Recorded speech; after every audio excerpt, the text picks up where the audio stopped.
This ice cream is made with liquid nitrogen, one of the coldest substances on the planet. And apparently it tastes better than any regular ice cream. So to find that out, I first stopped at Cold Stones and ordered a small cookies and cream, which is what I'm gonna order from both places. This one cost me $6.99, and after taking a bite... Yeah, that's amazing ice cream. Super creamy. I mean, obviously Cold Stone has great ice cream. Apparently the liquid nitrogen ice cream is even creamier, so I'm super curious about that one. So I pulled up to Chillin', which had a really cool look inside. The place was basically a scientific laboratory, but I placed my order for cookies and cream and they started making it. They first fill up a bowl with the cream base and take some Oreos on the side. Then the bowl gets placed in this contraption that pumps liquid nitrogen from these giant tubes that go to the ceiling. Now at this point, I was very curious how this ice cream was actually gonna taste, but eventually they threw in the Oreos and it was done really fast. Now this small cookies and cream cost me $6.45, making it cheaper than the regular ice cream. But who's gonna win taste? Whoa, that is the smoothest ice cream I've ever had. This one wins. How much better is the highest rated pizza from the lowest rated pizza in my city? Starting with the lowest, could I do a cheese pizza and a pepperoni pizza? Thank you. I'll be rating each place on price, taste, and experience. So this place had a literal ocean view and an entire arcade inside. I got a little ducky. I'm giving experience 5 stars. Anyways, a few minutes later came the pizza, which definitely had more of a thick looking crust going on. And for price, it was $14.95 for the cheese and $17.95 for the pepperoni, which for small pizzas is definitely on the higher side. 3 stars. And after a bite of the cheese, The garlic crust is pretty good, but it's almost like the cheese and the sauce have zero flavor. but the pepperoni, Why does the pepperoni kind of taste like root beer? overall 3 stars. So let's see how the highest rated place compares. So I pulled up to Mr. O1, which has a Michelin recommendation. I placed my order for the cheese and pepperoni pizza, which ended up overall being cheaper than the last place. I'm giving price 4 stars. Unfortunately, there was no arcade, but the place was clean and the service was great. Experience 4 stars. But for taste, the pizzas came and honestly, they might have been the thinnest pizzas I've ever seen. They also were quite greasy, but after taking a bite of both pizzas, Delicious. What's the difference between a burrito in Mexico and a burrito in the US? You see, apparently California has some of the best burritos in the entire country, but how do they hold up against Mexico, where burritos were literally invented? To find this out, I first went to Sonora Town, which is in Los Angeles, and apparently has some of the best burritos. Alright, I got my steak burrito. Look at that. And after taking a bite, That is a good burrito. They just nailed the basics. Guacamole's amazing, steak's amazing, got really good flour tortillas. let's see how good the ones in Mexico are. So I hopped on a flight to Mexico to see if it could really get that much better. While I was on the plane, I studied Spanish on Babbel, which is a language learning app, just so I could actually order this burrito properly. And when I got there, this place looked really cool. But I sat down and asked the waiter, ¿Puedo comer un burrito de carne, por favor? Okay. Gracias. At this point, I'm very grateful that Babbel helped me learn Spanish, because watching them cook this thing was looking amazing. But if you're also interested in learning another language, to order some food, go to babbel.com/DanCookedIt for 60% off your subscription. But they finally served me the burrito, and after tasting it, although it was kind of close, this one definitely wins. What's the difference between Michelin star pasta and 1-star pasta? Considering pasta is one of the most popular dishes in the entire world, I'm very curious how good it actually gets. So first, let's start with the 1-star pasta, which obviously comes from Domino's and costs $7.99. I had no idea Domino's actually had pasta. Also, how does literally every Domino's in my area have only 1 star? I'm slightly concerned to try this pasta. It actually doesn't look that bad. It kind of resembles a pizza. I wonder why. That is surprisingly not bad. The pasta is kind of overcooked, but it is very cheesy. Let's see how much better the next pasta is. So I pulled up to Carbone, a very famous Italian restaurant that was packed with people. But we got seated, and before even ordering anything, they just started bringing out food. We got complimentary bread, meat, and Parmesan cheese straight from the wheel. I hope this is free, because I did not order any of this. Finally, though, I placed my order, which cost $34 for the pasta. And when it came out, it looked insanely good. And after a bite, The sauce is amazing. The pasta's cooked to perfection. I will say though, the Domino's did come out a little quicker. what's the difference between a Michelin star taco and a 1-star taco? Now, there's literally only one place in the world that serves Michelin star tacos, and they just came to my city. So let's see how expensive they get and if it's actually worth the price. But first, the 1-star taco, from literally the lowest rated Taco Bell I could find, where I realized my stomach is probably not going to be happy by the end of this. All right, we got our 1-star taco. It doesn't look terrible.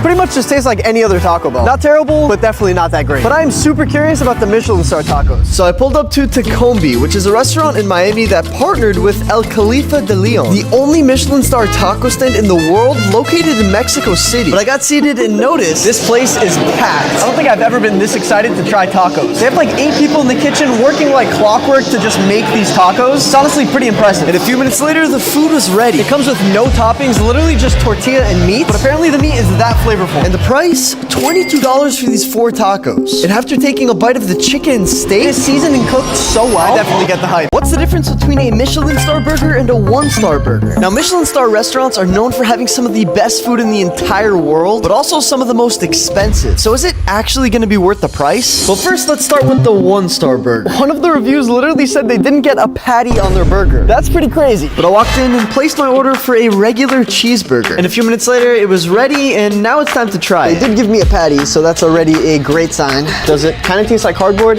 Yeah, but for almost $1, you get what you pay for. Anyways, I then flew all the way to Los Angeles and went to Camp 4, one of the only restaurants in the world that serves a Michelin star burger. At first, I was skeptical when I saw the outside of this place, but when I walked in, I was very impressed. The place was super nice inside and packed with people, but they immediately brought me to my seat and I ordered the burger. And when it was ready, they brought it out to me. Now, this one burger and fries cost $38, but it did look really good. So I cut it open, and after taking a bite, although pricey, it tastes amazing and I'd order it again. Can I trick my best friend into eating something he hates? You see, over the 24 years that we've been friends, I've literally never seen him eat an olive once. But little does he know, I'm secretly giving him an olive cheeseburger. Step 1. Throw an entire jar of olives into a food processor. Then put your olive puree in a cheesecloth to press out all the juice. And after mixing it in with the meat and seasoning, I'm just really hoping this comes out good because it literally smells like straight up olives. Oh yeah. But let's hope Ben doesn't smell it before eating it. So after frying it up, it was time to assemble. Starting with the bottom bun, olive oil mayo, an olive burger, another olive burger, ketchup in the top bun. So I made my way to my friend's house and... I got you some dinner. That's what it is. Oh. I love my burgers sideways. Alright, let's try. Really? Let's go. Thank you, bro. You know what's in it? I don't like the way you said that. Olives. No. Yeah. No way. It is good. I'm not.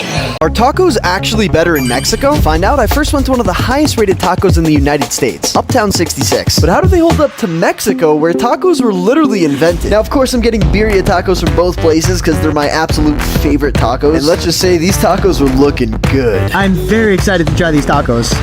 Crispy, cheesy, the meat is cooked to perfection. These have to be the best birria tacos I've ever had. I'm super curious if it gets that much better in Mexico. So I hopped on a flight to Mexico to really put this to the test. And when I landed, I pulled up to Birria Los Quieros, one of the most famous birria tacos in all of Mexico. So I placed my order and they immediately started making them, melting cheese directly on the grill before placing in the beef and revealing that beautiful cheesy crust. Now already it looks like they loaded it up with way more cheese and beef than the last place. But let's see about the taste. Obviously I dipped them into consomme, and after a bite, Cheesy, flavorful, delicious. These definitely went it. I ordered the biggest Chipotle burrito in the world just to see how much it would cost. And the price of it actually really surprised me. I'm just trying to get the biggest burrito possible.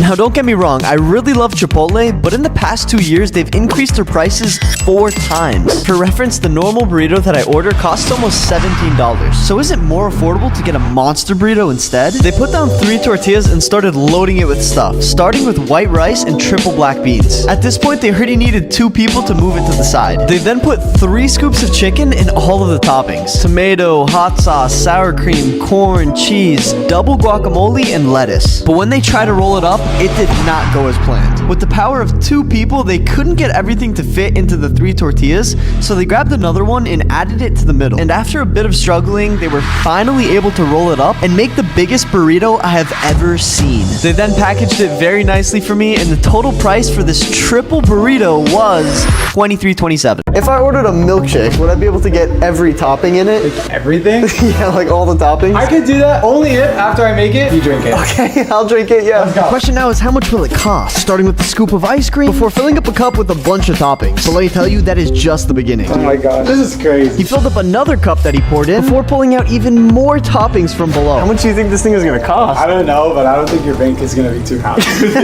Kinder Bueno, Reese's peanut butter cup. He then just kept adding more toppings, from chocolate to cake to sprinkles to cookies and even jelly. Bro, are you sure you want to drink this? No, you already drink it. You have to drink this. I have to drink it. What do you think this is gonna taste like? Bro, honestly, I've never done this before, so I don't really know. I think that's all of our toppings. So we smashed it all down before adding milk and blending it all together. Weirdly enough, it ended up looking like a cookies and cream milkshake that was like insanely chunky. I'm gonna put a big donut on top. I'm gonna calculate the price before you try it. All right, let's see. And after one by one adding in every ingredient, Your milkshake is gonna be $27.50. that's actually not bad. Really?